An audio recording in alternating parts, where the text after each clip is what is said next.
I think it's about time to get rocking and rolling here. Well, I want to thank everybody for joining us here on the webinar today. To start off, I want to introduce myself.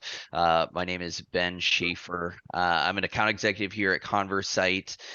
We also have lined up an amazing group of panelists for you guys as well. First person I want to introduce is Diego Norris. Diego, if you want to give a quick introduction to yourself, that'd be great. Sure. Hi, my name is Diego Norris. I am the Chief Marketing Officer at Gimme Seaweed, which is the #1 seaweed snack brand in the US. And I'm excited to chat with all of you and share my experience with the platform. Thanks, Diego. And then the other panelist that we have today is Judith Russell. Judith, if you could give us a quick intro, that'd be great. Hi, I'm the Chief Marketing Officer and Chief Strategy Officer at Masthead. We are a supplier of surgical bras, post-mastectomy, post-cardiac surgery bras to all of the big hospital systems in the US and direct to patients through our e-com website. And we recently began subscribing to Conversite, and they're using it for a lot of our business insights. Thanks. So I thank both of you guys for joining us today. It's exciting to have you guys here to talk about your experience in using Gen AI in your organizations today. The one other person that I want to introduce to everyone today is Mike Ebbing. He is our in-house Conversite supply chain expert. And Mike, if you give a little bit of background on yourself, that'd be great. Awesome. Yeah. Thanks, Ben. And thanks everybody for joining. So Mike Ebbing, I am the Director of Supply Chain Solutions here at Conversite. Have over a decade of supply chain experience, worked as a supply chain planner and supply chain practitioner in industry, spent a number of years in supply chain consulting, and then most recently transitioned into kind of a subject matter resource role here at Conversite to really provide a level of depth in building out, our solutions and how we leverage the Conversite application throughout supply chain solutions. And so what I'd like to kind of highlight today and what we'd like to sort of think through is really the art of the possible. So everybody's asking, what are these types of supply chain planning solutions and what do they offer and how do I incorporate them into my business? And so, where I've become really passionate and really motivated is leveraging these solutions and really making the life of the everyday business user, the supply chain planner, more effective, more strategic, and more value added, and really being able to drive strategic decisions and make them, with the associated data at their fingertips. So as we move here, there's a lot of buzz in the industry on generative AI and ChatGPT. It feels like there's articles coming out, announcements, press releases coming out daily in terms of either supply chain technologies and how they're incorporating these technologies into their solutions, but then also companies in industry and how they're starting to think through their digital transformation and really incorporating some of these strategies. And so it's kind of really twofold. It's, at least in my mind, there's the everyday business user and how do we incorporate these supply chain technologies into our existing ecosystem, into our suite. But then I also can't help but step back and kind of think about academia and really how professors and schools and institutions are really having to rethink through, how do we evaluate performance? How do we really evaluate our students, knowing that these technologies are here and that everybody is, seems to be using them and has them at their fingertips. So for way of example here, and I mentioned kind of the art of the possible. So what's generating here is a question that we can ask in Conversite's digital assistant, Athena, AI assistant, Athena. And so what's kind of interesting here is it's not just specific questions around your data or specific questions that are very functionally focused, but you can also ask kind of open-ended questions around, as a supply chain leader or practitioner, what should I be focusing on within a given data set or within, linking multiple data sources in a given use case. And so it's interesting thinking about the art of the possible, and not only metric driven, performance driven, or functional driven, but really open-ended questions on, how should I be evaluating my performance as a supply chain leader? So what types of questions can we ask today? The most common asks today are, write me an email, and I'm sure everybody is either leveraging this today in their roles or has seen maybe their kids in school and institutions, how they're starting to leverage. But writing an email or creating a blog for data scientists or developers, thinking about how I can produce code for something that they can't seem to solve themselves, or maybe can solve quicker leveraging GPT-like solutions. And when we focus on the supply chain domain, there's a lot here. And so we mentioned open-ended questions on, how should I be evaluating performance? What questions should I be asking of the data? But then keeping in mind too, more functional, what KPIs should I monitor to increase cash flow? Is there a given algorithm, or which algorithm should I use to generate a forecast? So these are the types of questions as we start to think through and envision how to apply these technologies in our supply chains today. So giving more specific details, at Conversight, we're really hyper-focused on persona-based planning. And, the questions that a supply chain leader are going to ask, an AI assistant or GPT solution are going to be much different than a planner, a supply chain planner. And then always keeping in mind our cross-functional partners in sales or customer service or marketing, et cetera.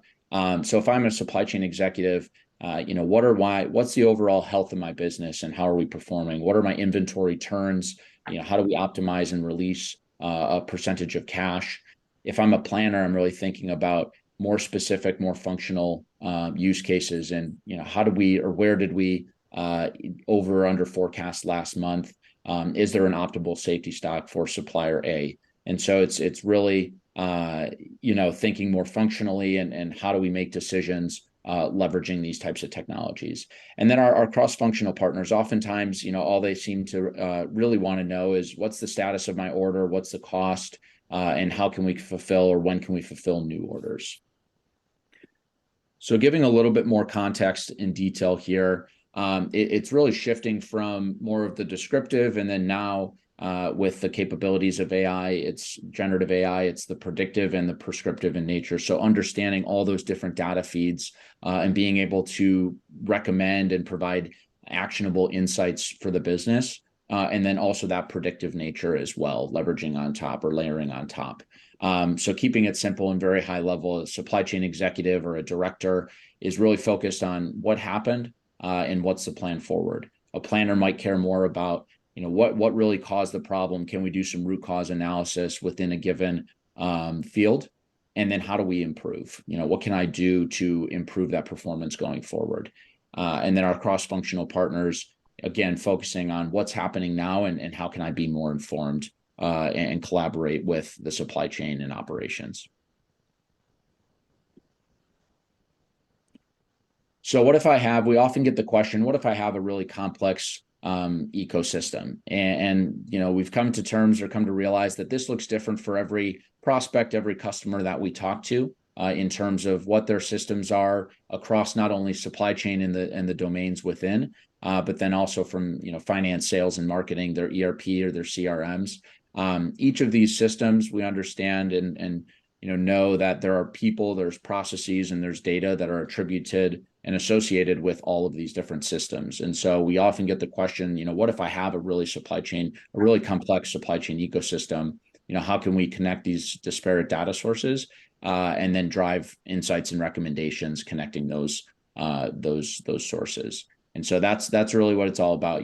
There's a lot in terms of the art of the possible, and how are we restructuring ourselves? How are we thinking about how are we going to get the most out of our resources and out of our workforce, knowing that there are these solutions that can be layered on to drive insights across the supply chain.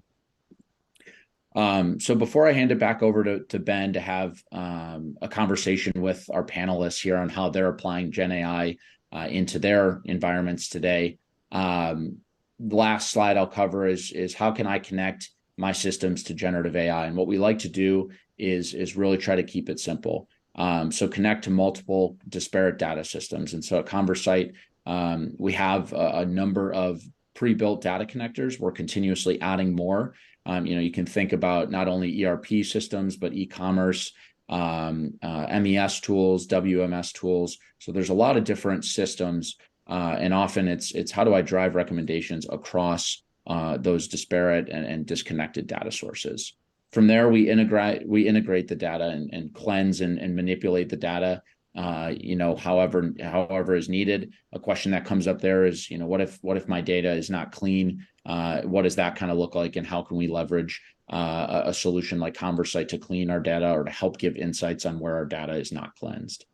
So applying the data science, and this is really linking the different data tables and the associated fields to one another.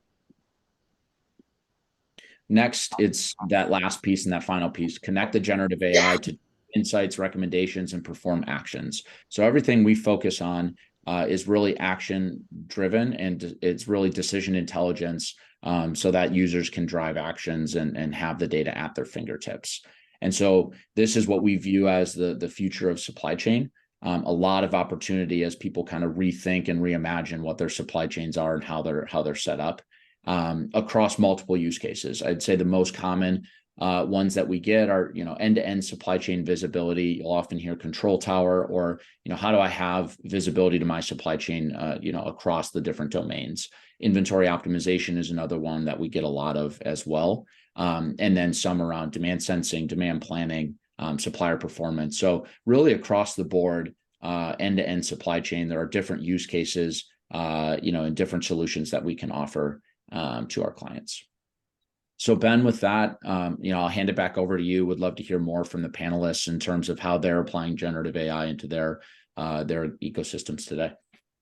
Yeah, thanks, Mike. I think that gives us kind of a good baseline of where we're at, and I'm really excited to move into this next section of the webinar. I personally have gotten to work very closely with Judith as well as Diego in both of their use cases, and so wanted to take a second.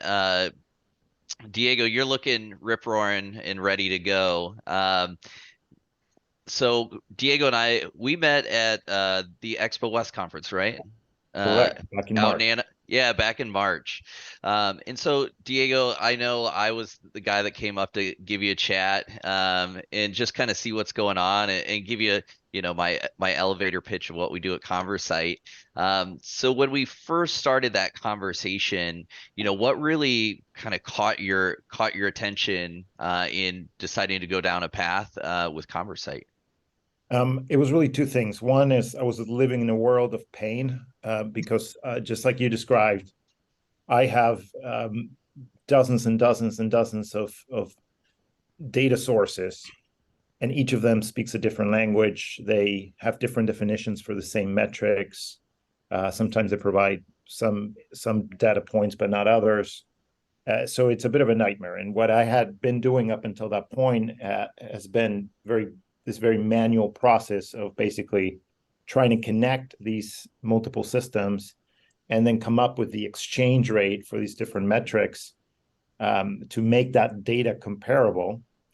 And so once I heard about this potential solution, it sparked my interest. Around the same time it was happening is that GPT was kind of coming out with one of these latest versions. I think it was 3.6 or something like that just all of a sudden really changed the conversation. And so that really, in my brain, I kind of connected those dots, and I realized that in order to get to the point of leveraging interpretive AI, I first need a robust data set that I can actually have AI work within, right? Because right now, as it exists, AI can go into all these different nooks and crannies and deep into the rabbit hole to gather all this insights to answer questions, right? You have to essentially equip the tool with that. And that was really the genesis, just really connecting those dots and understanding what this could mean for us. Yeah, and I think because today, right now, how many different systems are we connecting for you? Because I know we had a long list of different data sources that we were connecting. Yeah, rough guess, because we keep adding some, but I think we're up to about 22, I want to say. Oh, wow. So it's even more than I was even aware of. So Yeah, you guys are bringing quite a few different systems together. Now, before we got into Conversite, I kind of wanted to dive into kind of that whole process that you were going through prior to joining Conversite. What did that whole process kind of look like to really ultimately get to a data set that's robust, it speaks the same language, to where you can really make those decisions? Because we did it more around a marketing use case for you guys. And so just wanted to get kind of a little bit of give everybody here on the webinar a little bit of a look into what you were doing prior to Conversite. You're taking me to a painful place. I I'm going to try to apologize. compose myself here. Well, what it looked like is this monstrous Excel sheet with macros and pivot tables. And I would have to go into each platform individually, download data from each of those platforms, manipulate it to make the data points comparable, and upload it into this monstrous spreadsheet, and basically just kind of run it that way, right? But with always, the human factor uh, adding to the possibility of error and issues, and we always had at least some. So that's I'm still doing some of that to some extent, because I'm still kind of quality checking, right? Making sure that we're all looking at the same information, and we are, which is great. But it's just something I look forward to stop doing. Right. The better. It's awesome. Yeah, and I mean, I remember when we were in our discussions, that was, a large exercise. It took a lot of time, and ultimately, you know, you weren't going through that exercise as often as you'd really like, just because Yes. of how labor intensive it was. And that's exactly right. And this is what's critical, right? Because the way we're leveraging this information is that in the world of digital marketing, you now have like an explosion in potential places where you can go and play and invest and run programs, right? And the performance is very dynamic. So you have pockets of performance that in some cases last, a couple of days, in some cases it could last even hours, right? Before that kind of goes away. We had been doing this monthly. So I would just get these basically, screenshots of what was happening. And then I couldn't really do anything about it until the next month, where I took another screenshot, right? So all those opportunities in between, they were invisible to us, right? We couldn't really react to it or act on it. So this is now helping us to start to kind of change that, so we can actually act. And the vision is that we're going to get to a time where we can do this in real time. Yeah, and especially as you mentioned, those pockets being so short, for you to be able to react and make those marketing spend decisions on those little blips. I mean, you could have missed it by 3 weeks, prior to the way you were doing it before. Yeah. So a little bit more of, now that I'll take you out of the painful spot of what you were doing prior to Conversite, but maybe talk a little bit about how that's changed from what we were doing to what we're doing today, and how that's kind of affect the way that you guys are operating and directing your marketing strategies. Yeah. So what we're doing now is I'm getting to the point where we have that integrity of data that I need, right, to basically do the things that we can do. And so it's allowed me to now move on to the next phase of my master plan for world domination, which is to basically automate the campaign management, right? So I have another other tool that I'm building that takes that data that is now in real time, and through a series of complex decision making, turns things on and off, or takes budgets up or down, right? And turns what is otherwise still a heavily manual process of actually acting on those insights. Now we have the insights, and now just the next step is essentially to build the machine that starts to act based on the insights. Right. Yeah, and I think really getting that, taking all that data, now now we have all the insights. We know what's happening now. Where can we take this and make those good decisions? And so I think, and we hear over and over again at Conversite, well, I've got data everywhere. I have all this data that collected, but we're not leveraging it. And so now you guys are really being able to leverage all that good data that's being collected along the way. From there, so obviously, we're getting you out of that world of pain. From a business impact, kind of return on investment. What does that look like for you guys? As we've gotten started with Conversite here. Well, what that really comes from the ability to move into a real time environment, right? As opposed to maybe like a monthly right SWAT team, period of time where we'll just drop in the first few days of the month after getting data, make decisions, wait 30 days to basically be able to do the same thing. What opens up now as a result of this is just the ability to, like I said, exploit those pockets of performance. In some cases, I mean, some of those pockets, like for every $1 you put in marketing, you can get $40 back, right? The ROAS is that high in some cases. And so that can last 2, 3, 4, 5, 6 days before it dries up. Then you move on and you find the next pocket of performance. This may be, 22 ROAS or something like that. And then you kind of exploit that until it disappears. So it's really these kind of, it really just kind of comes from the ability to kind of see these things and understand what they are and recognize them and be able to act on them. So it's game changing for us, right? I don't quite know how good it will be because I'm still kind of building the next piece of the puzzle, right? Which is the ability to kind of turn things on and off automatically. But just based on my own experimentation, it's game changing. Yeah, and I didn't even realize, even from our discussions, I didn't even realize that the return just by picking up those small pockets could be so lucrative for you and your team. So I mean, that's mind blowing to me that those small pockets can pay off such dividends just by being able to see that real time, make those changes quickly within the organization. So that even gives me price, okay. Price. All right. Well, Diego, thank you so much for giving some insight. I do want to move over to Judith so that we make sure we have some time for some questions here at the end. And Judith, again, I thank you for joining us today on the webinar.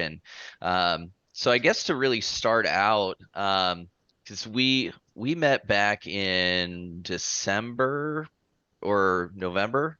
Yeah. It's been a little while. Yeah. I found you. Yeah, you found me.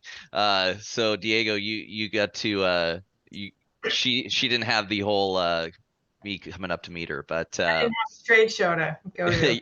I was even more desperate. Well, Judith, I guess I want to hear a little bit about that desperation and let everybody kind of know, what really kind of spurred, your search to look for a solution like Conversite. I was really looking for a report generating solution, and to take our data and analyze it and serve it up in a more user friendly way. The ERP we use is it's really an inventory management system that has a sales module and a sourcing module to it.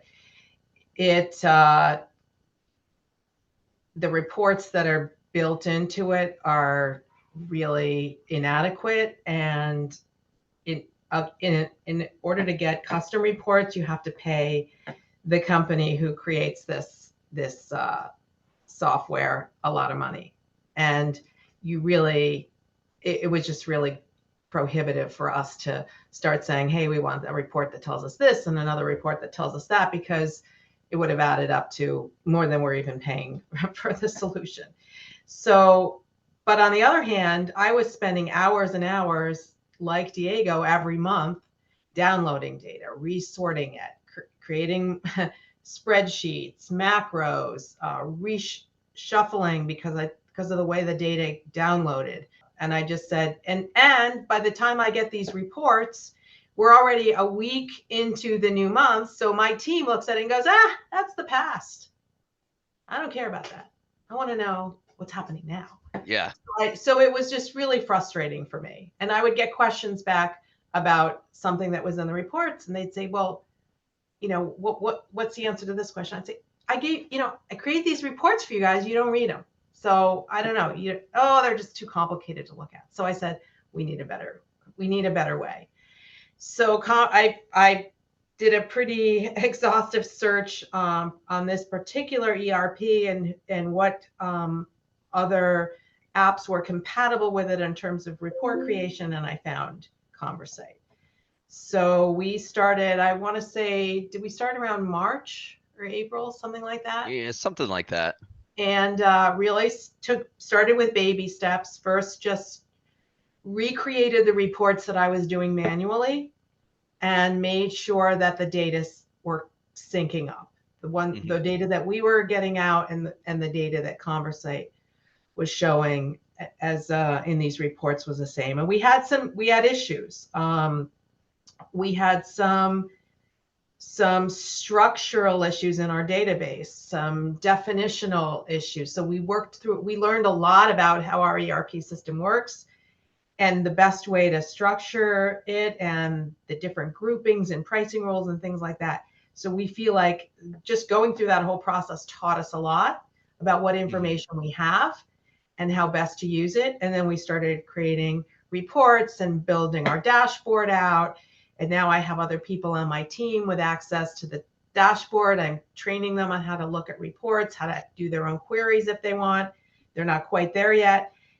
And so we have a way now to look at our history and understand and do some different scenarios. The next step, what we've just started doing, is really the AI part, or the predictive part, which is to do some forecasting. So sales forecasting by product line, by customer grouping. And that's been very exciting because the first time we did it, Athena came back with a full year sales plan in 2 seconds that was exactly the same as the one that we took about a week to create. Yeah. So we're thinking the same. Yeah, exactly. And really, I think, in all the customers that I talk to, they're always worried about, can we make this AI think the way that I think, or, suggest orders the way that I would order them. And so really, as we're getting you guys going, that's a part of that process of us working with you, to ensure that we're training it so that it does give you the exact forecast that you had created. So maybe just to shine a little bit of light on kind of that forecasting process that you guys were doing prior to engaging with Conversite, what did that kind of look like for you guys, from a forecasting standpoint? Well, it was all account based. It was basically, let's look at our top 15 accounts that comprise a lion's share of our business, and let's just assign a growth rate, and then see how that is going to possibly spread out over month by month. And then budgeting expenses against those. Cash flow, everything comes out of that, right? So the more accurate you can get on the time element on the timing of your business, right? What are you gonna see in what month? Then your cash flow comes right out of that. Expenses, number of orders. We've got a big wholesale and e-com business, so just the warehousing, staffing, everything. I mean, we're now using it to predict what days of the week are going to be busiest for us. When do we have to have our part-timers in there? I mean, we're spending money having them sit around doing, busy work. Right. Let's have them there when we really need them. Yeah. Let's have inventory where we really need it. Right. Well, and that's a huge thing that I'm seeing more and more as I've talked to more and more customers is, when do I need to staff? What days are going to be busiest, and really ensuring that we're with those forecasts, those are going to be the busiest days. And I know originally we hadn't talked about it too much during our initial discussions, but it's interesting to hear that now that we've gotten those forecasts out, that's really helping you from a staffing perspective as well.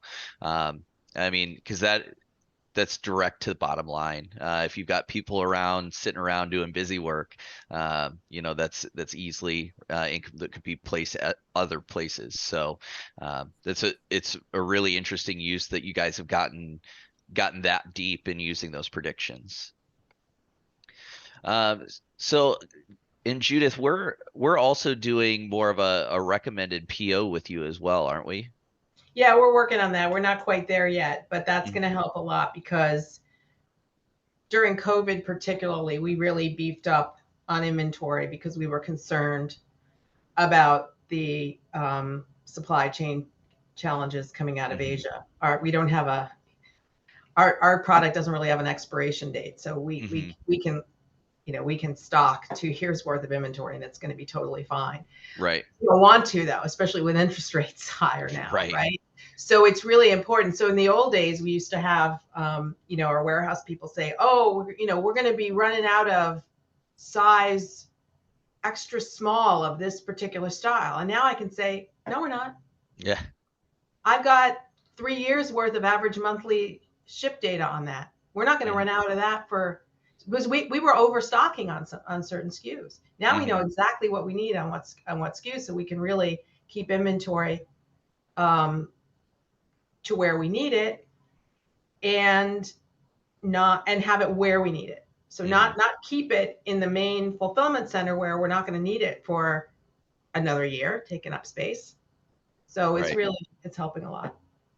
Yeah, and I think that's one of the most important pieces is not only do we have the right inventory, but do we have the right amount at the right place and at the right time? Mm-hmm. And so ensuring that we're balancing, cash flow against what do we keep on inventory, but still being able to make sure that we're fulfilling to our customers, in a timely manner. Because I think I mean, I'm sure those are big concerns for you. Making sure that not only can we provide those products for our customers, but making sure we're keeping uh, that customer facing piece and keeping them happy, Mm-hmm. so they're recommending you to others. And especially, I know that you work with some larger wholesalers, and so managing those relationships as well. So if we think about the other piece I would just wanted to kind of touch on, from more of an ROI standpoint for you, I know there was some pain going into things before Conversite. Really, where has that come out for you now that we've got Conversite up and going with you guys?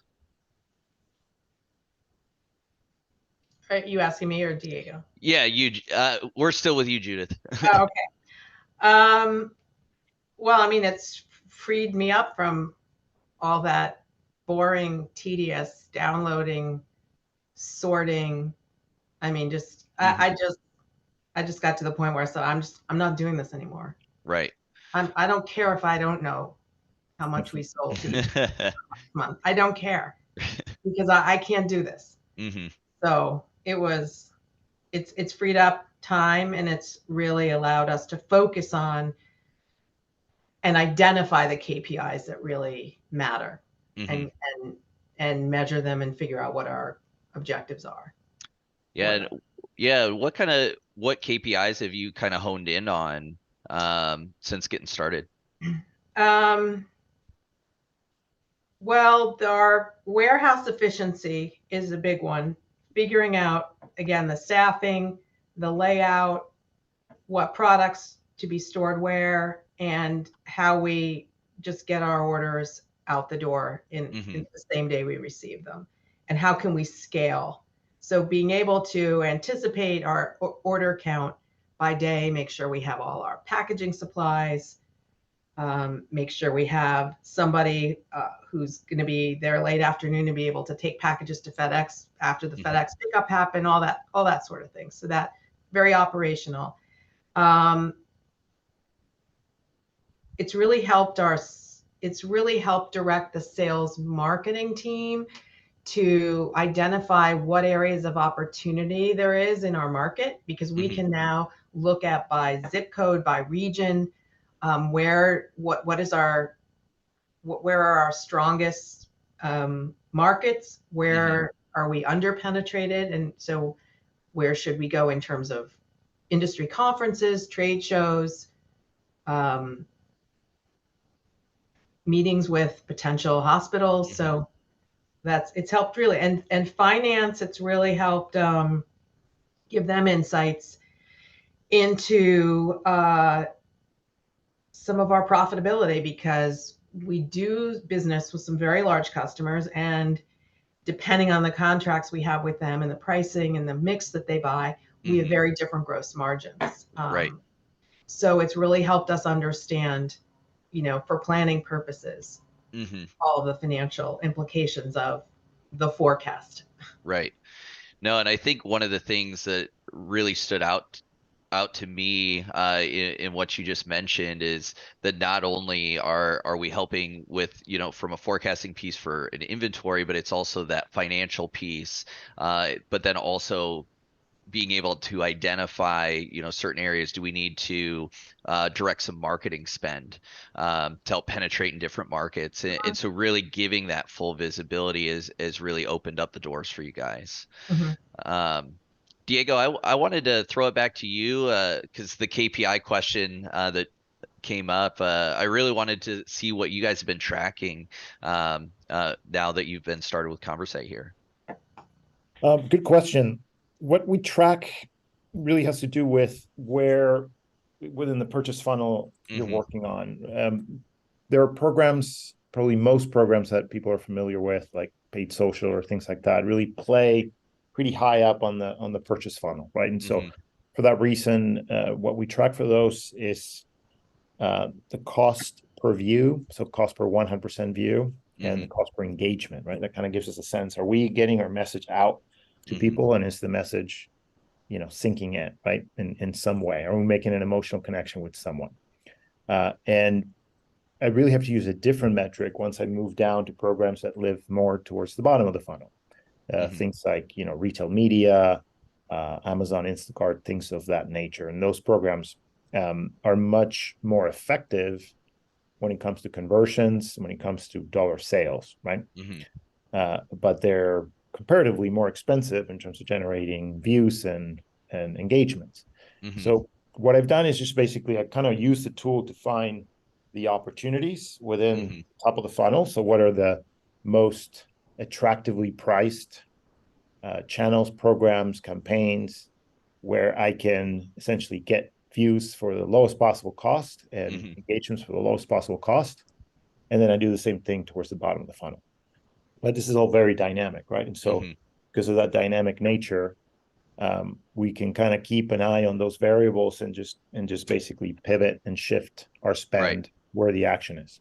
No, and I think that's good to know, especially it's so dynamic for you guys, being able to react and make those changes proactively to try and make the most out of every dollar you're putting into that marketing spend. Yeah, definitely. Big impact. Yeah, definitely the impact that's helping. So did want to touch.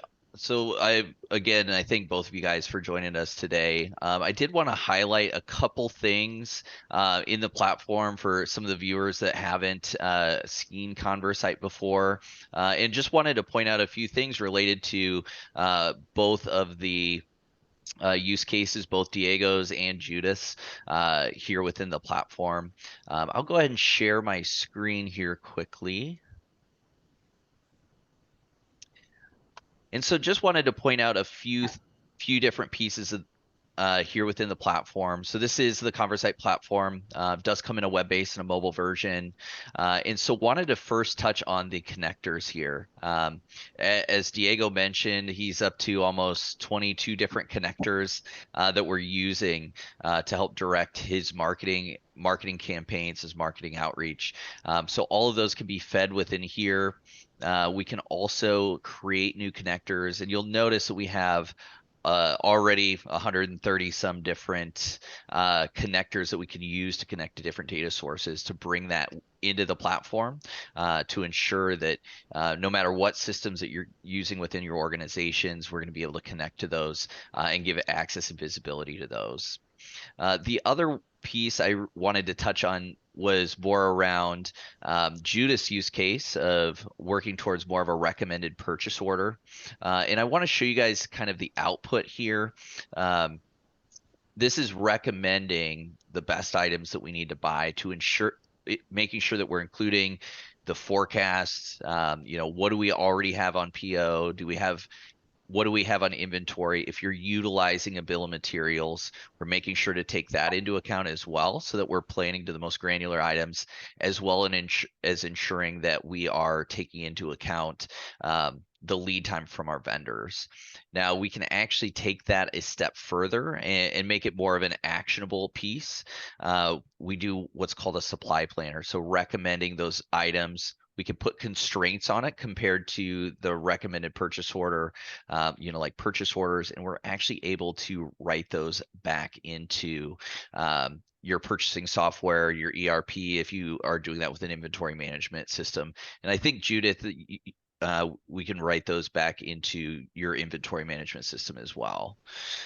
So just wanted to highlight a few things here, as well as just our insights. Think of these as those top 10 news stories of the day. Allows us to get those needed insights into that data at the top of your news feed every single day. So just wanted to highlight a few things more specifically to the use cases that Judith and Diego described today, and in more of a demo environment for you. From here, Mike, I think unless you had anything to add, I think it's a good time to kind of start segueing into some more questions that we may have. Yeah, absolutely. And one of the call outs, Ben, and really enjoyed the conversation, Diego and Judith. So thank you. Very, tangible and really relatable in terms of the use cases and the data that you all are connecting to, and how you're starting to extract the value from what you're getting from Conversite. So really appreciate that. One of the things, so this came up in chat, and I think it was highlighted in both, is we often get the question, Ben, around, how are we different from legacy BI tools? How are we different from, another BI tool and some of the dashboards that we're going to get, out of there? And I think, Judith, you had mentioned some of the reporting constraints from your traditional or from your legacy systems, and just what not only the cost, but also the timing implications behind getting dynamic reports or change reports and dashboards out of that. So I think that's an important distinction. And Ben, I don't know if you want to highlight some of that. If not, I'm happy to, but I think it came up in both pockets as well there. Yeah, I think the biggest difference you're going to see between some of the well-known legacy BI tools compared to Conversite is one is speed to result. Most of those systems require a lot of manual setup and connecting all of the databases that you may be using, as well as it typically takes a developer that's going to be able to write all the queries. The big differentiator here is we have the Athena tool. That makes a business user like myself that's not very tech savvy be able to ask the questions and get the information they want without having to go out to that developer. That typically requires time, money, and a bottleneck. And in the fast-paced environments like Judith and Diego live in, they need that data when they need it, so they don't need it. They don't have the time to wait for a developer to create those. So I think that's one of the big differentiators is Conversite's made it easy for a business user to get the information they need, as well as a speed to result from the time we start a project to our operational. That time frame's much shorter than most BI tools.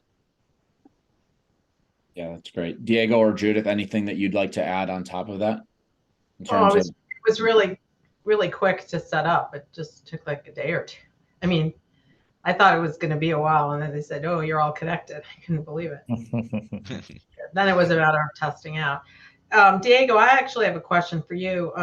Yeah. Did you get any? Did you get any attention or pushback from any of the digital marketing platforms about your more precise, in real time kind of pivot? Did any of them say, No, "Hey, what are you doing?" no, honestly, like there's been kind of an interesting one that happened, but in general, like I'm working around those issues. I'm not confronting them. There was one case where there's a company I used to pull some of my metrics called super metrics, Mhm. and I just found they had errors in just how they're collecting data and distributing it. So I reached out to the developers and I said, "Hey, I think you got the wrong formula here. You're doing this and this wrong, and these numbers." And they have yet to adjust it. I'm still kind of talking to them on the background to Are you fix it. talking to the GA4 people too? What's that? Sorry. Are you talking to the GA4 people too? No, GA4 is such a headache. Oh my gosh. Yeah, no, that's a whole other conversation. But in general, what I find is it's just easy to accept the world as it is and just find partners to Workarounds, yeah. basically create a better order, right?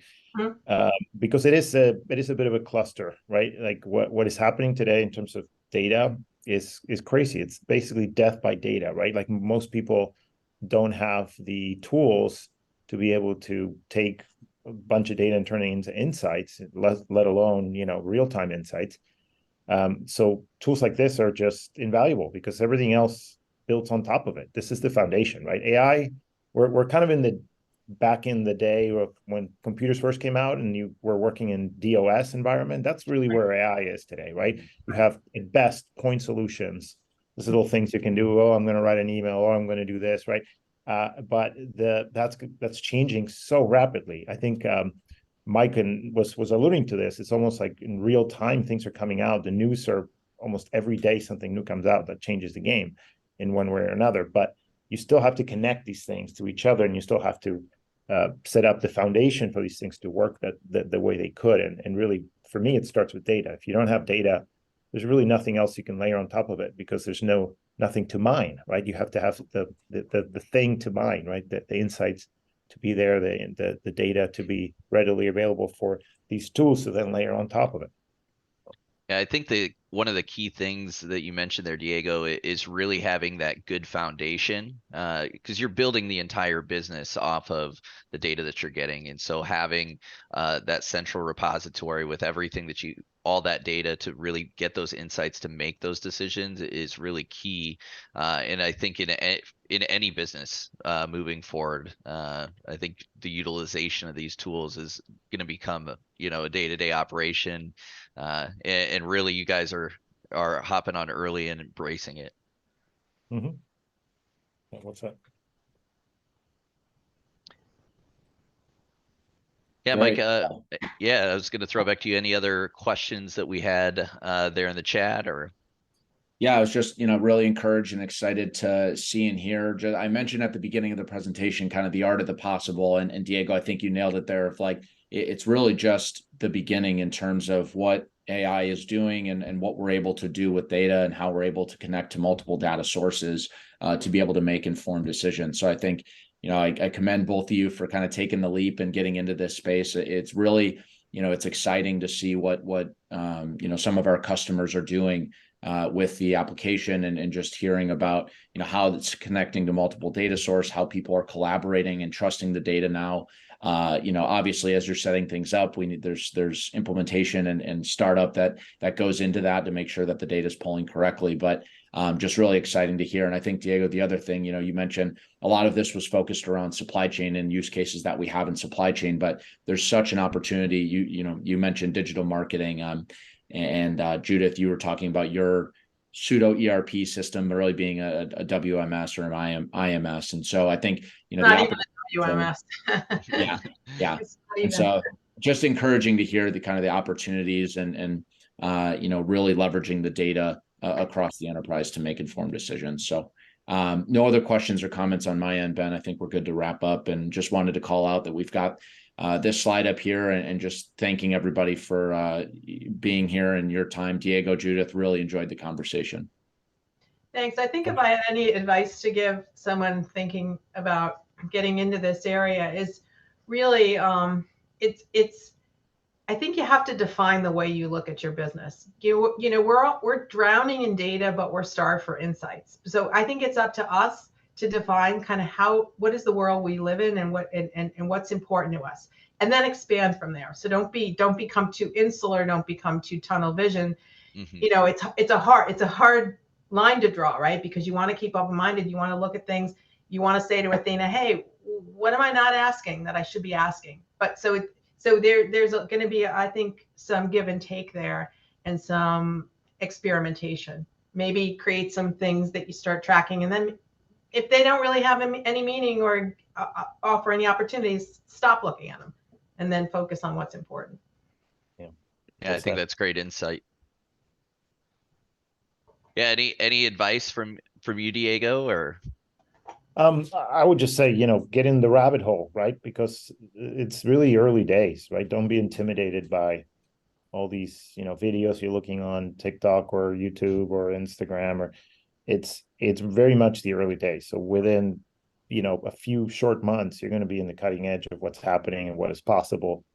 And it's really up to people like us to create that future that is possible, right? Because you've just got to stack these things on top of each other and bridge them, and that's where really the magic happens. I'm having a lot of fun, honestly. This is like the most exciting revolution that I've been a part of, and even dwarfs what happened back in the days, 2000, and the internet and everything that came as a result of it. But it's just it's a new era. Yeah. No, and Gartner had just put out a publication, and they said 70% of companies are in kind of that evaluation stage of AI, Gen AI. So, I mean, you guys beat most of Gartner, so you guys killed it. So, no, I really again, about freeing people up to do higher level stuff. So getting rid of the repetitive manual tasks and really freeing people up, and that's the best use of this. I mean, there are obviously some scary uses of this that we don't want to talk about, but really it's about making people more engaged and challenged and productive. Yeah, and your value to the organization isn't compiling a bunch of data and spitting out a report. It's your expertise and those years of experience that you can provide to the organization. And so I definitely agree. If we can, automate some of those tasks and get you out of the weeds, and really take the company in the direction that you guys want to go. So I think that's a great point. So also, like I said, I want to thank both of you guys for coming. It's been a great conversation today. Mike, thanks for joining us and giving your insight as well. On the screen today, you guys are going to see we are running a promotion for anybody that attended the webinar. Couple things to point out: if we do sign by the end of the day on Friday, September 1st, we will do 10% off and 3 months for free. By the 8th, we're doing 3 months free. 15th is 2 months free of Conversite. And then sign up by the 22nd, you'll get a free month of Conversite service. Just use the promo code SMB webinar when booking your demo. And you guys can actually reach out to me directly. My email is up there on the screen. And we'll also be sending out a recording of this webinar as well to everybody that attended today. So thank you everybody for joining us, and look forward to speaking with you guys soon. Thanks, Ben.